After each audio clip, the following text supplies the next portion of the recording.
So I loved what you said, that when you know the formula, you go from results to results to results to results. And what is the primary result? Satisfaction, pleasure, joy. That's such a key thing to know, because that's how you know you're on track. Got it. Yes. So since last November, when I saw you in Asheville, I have been continually more in the receptive mode, and I get it. I can feel it in my body, and I am more in step 5, step 4, step 5, step 4. The question I have is, and it's more of a, you're going to help me answer the question before I can formulate it, but it is that everything is coming in, and I lived for 35 years in a place of, I was so far from the results. The gap was so vast. You don't know that for sure, and it doesn't help to say that. Okay. Something that does help is that I was figuring it out as I was figuring it out. I was doing the best that I knew, and I might have been more in step 1 than I really wanted to be, but I created a wonderful vibrational reality. And so much that I am now benefiting from happened during that time. I'm appreciative of everything that I lived and what it accomplished. Can you feel how those thoughts are much more in harmony with the way your inner being looks at it? Your inner being feels no regret about anything you've ever lived. And when you do, you're off course. Yes. It's really an interesting thing. Your intention here was to talk about how good it is by talking about how bad it was. Right. That doesn't work. Because while you're talking about how bad it was, you're not letting how good it is in. But we're just saying what we were talking about earlier today is expectation. And so we're not trying to stifle anything that you're saying. We just want you all to be aware of when you're communicating or thinking or focusing, from what expectation are you offering it? And this is the question that we've been asking you lately. You may have even heard it last time we were together, is under what influence am I? Am I under the influence of source, which is what meditation accomplishes? Or am I under the influence of things that went wrong or struggle that I lived? And so in this moment, while you're visiting with us, we're just asking you, under what influence are you as the words are formulating that you're giving to us? Are you under the influence of the problem, or are you under the influence of the solution? And we get it. This is a place where we solve problems, but we can't solve problems by pointing them out. Okay. So starting again, from the place of the solution, it is so good. I don't have any plans. I have goals, but my plans are in the process of being realized by me. I know my plans have been made because I believe my vortex is real. And I know that my inner being knows the path of least resistance from where I am to where I'm going. So I know that those plans are all in place. I'm looking forward to, on a pretty steady basis, being in the receptive mode where I can realize what those plans are. Can you feel the difference? Because that's the way your inner being tells that story. You feel a little lost. Your inner being knows you're not. Your words were about not knowing where to go exactly. In other words, your words demonstrated a feeling of insecurity. Did you hear it? Insecurity. Well, you can't stand in a place of insecurity and be in the receptive mode. So if you're standing in a place of insecurity, take a nap. Because anything that you receive is under the wrong influence. Does that make sense? Think about it. When you're in a bad mood, which of your friends do you think of to call, or which of them call you? What influence are you under? The law of attraction is always showing you what influence you're under. And so if you're under the influence of something other than source, you might want to take a nap or meditate or do some segment intending. That gets out ahead of it too. So we're happy to hear you. So the piece is, when you get better at this, in my day, I feel in the receptive mode. Often. I feel real-time thoughts turning into things. Yeah. Often. Yesterday, several examples. Okay, so my hands are in the clay. Ding, ding. I feel it. And I am curious about what happens in this place when you have that much confidence and yet you're not shooting rockets. Well, you're not watching the movie, you're trying to make the movie. Got it. And all that's happening, and we understand this, you want some separation between step 1 and step 3. Step 1 is you ask. Step 2 is source answers. It's all lined up. It's in the vibrational reality. It's in the vortex. Step 3 is you chill. You listen to the air conditioner. You get out ahead of it. You are as non-resistant as you can be much of the time. Then you get really good at that. That's step 4. And then step 5 is you're mostly feeling good, and sometimes you're exploring contrast, but the contrast isn't resistant in nature because it's just another question. Feel the difference between contrast, which is variety, and resistance, which is pushing against something. Feel the difference between contrast, which are choices, and resistance is talking about what you don't want rather than what you do want. Okay. So it's just this subtle place of just allowing in more pleasure. It's subtle until momentum parlays it into something not so subtle, like passion, or downright enthusiasm, or a grin on your face you can't get off. It's not that subtle. Alignment is not that subtle. You glow in the dark. Alignment is passion and enthusiasm and moment to moment ideas coming. It's question answer, question answer, question answer, question answer. It's things working out for you, and most of all it's, oh, I love my life.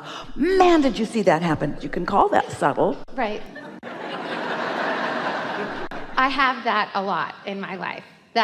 It's just that there was so much contrast before that I live more in that space now. I just don't have big goals. I mean, I do, but I don't know what the gigantic big step is, and I usually live my life. That's because there's no gigantic big step.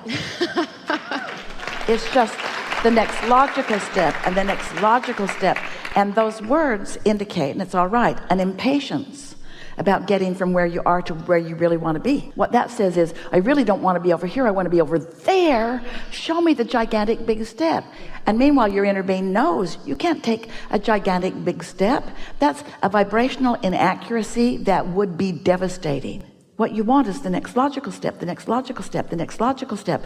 But you want the next logical step for the fun of it, not because it's taking you to where you want to be. Can you feel this difference? Yeah. And so what we want you to do, we're just going to ramble here for a little bit. We want to soothe and smooth some of the vibrational resistance that you've got going on. A lot of people do. So just hear this. So we're going to speak from your perspective. So I've lived a lot of life, and some of it I've enjoyed more than other pieces of it. And I'm really beginning to enjoy life more and more and more. And understanding the way the laws of the universe works are really helping me. But more important, understanding what my emotions mean. That's just the best, because I'm sensitive, and I can feel when I'm moving with no resistance and when I'm moving with resistance. I can feel when I'm headed toward what I want, that satisfying feeling and more. And I can feel when I've sort of picked up an old practiced habit of thought. I can feel that, and more I'm catching it earlier and earlier. I'm also understanding that waiting for the negative emotion to come and then wanting to overcome the thought, feeling the negative emotion and then wanting to overcome the thought, is tiresome and hard work. And while I can do it, there must be an easier way. And I get the sense that the easier way is getting out ahead of it before the negative thought comes, which means don't think so much and then try to correct my thought. Instead, meditate, bring myself to no thought, and then begin listening to the thought. Or when I'm moving into a new segment, just stop and think, oh, this is a new segment, and then talk about how I want to feel as I'm moving into this new segment. I want to feel fun. I want to feel the harmony of the humanity of life. I want to notice lovely things in other people. It's so easy to just positively anticipate if you haven't been negatively anticipating just now. So make it easy for yourself. Meditate early in the day, segment intend as best you can, and don't try so hard to make this about thinking. Let it be about receiving a thought. Now, let's chew about this. If a tree falls in the forest and there's no one there to hear it, did it make a sound? No, it didn't. It didn't make a sound. Oh, it made a vibration. But there was no sound unless there was a mechanism, an eardrum, that could translate the vibration into something meaningful to the perceiver of the vibration. You get how that is? In the same way, when you are not thinking thoughts that separate you to some extent from the powerful mind that is really you, if you're not doing that thing you do, then you're tuned in, tapped in, turned on. And when you are tuned in, tapped in, turned on, then those thoughts are flowing about everything that matters to you, because you've lived life and you've let the universe know, you've let your inner being know. We all don't just know it. We are standing in the vibrational equivalency of it. We are experiencing the attraction of all the cooperative components in their vibrational form, which is so satisfying to us. But you are the one who's going to allow the vibrations to turn to things that you can then witness. But if you need to see the things before you acknowledge the vibration, then you don't get there, because when you look for the things that aren't things yet, then you get off on a wonky vibration that doesn't let you perceive the becoming of the things. And it's the becoming of the things that is so much fun. You are a creator wanting to create. You are also the creation, but it is the experience of becoming that is what life is all about. You're not ever going to get it done. You're not ever going to say, well, I did it and now I'm done. That's not ever going to be. So once you begin letting what you're reaching for be the process of becoming rather than the thing that has become, then everything starts to shift for you. So now we'll put it into your words. I like my feeling of becoming. I like the data that comes. I like feeling what influence I'm under. I like deliberately and consciously using my guidance system. I like knowing I'm tuned in, and then I like the impulses that come. I like following those impulses and watching them lead to something more and something more. I love to get on the thread of pleasurable unfolding. I adore watching the universe working things out for me. I can say that better. I adore being in the receiving mode of what the universe has already worked out for me. I'm so happy to give over the responsibility of it becoming. I realize I did that responsibility in step one. I did my work. Don't want that, must want that, don't want that. Yeah, I really want that, don't want that. Prefer this, prefer this, prefer this. I did that work. That work's been done, and others got in on it, and now it's becoming. And the same way, I don't have to lie in bed at night and focus upon the reproduction of the cells in my body. I'm surprised that here I still be.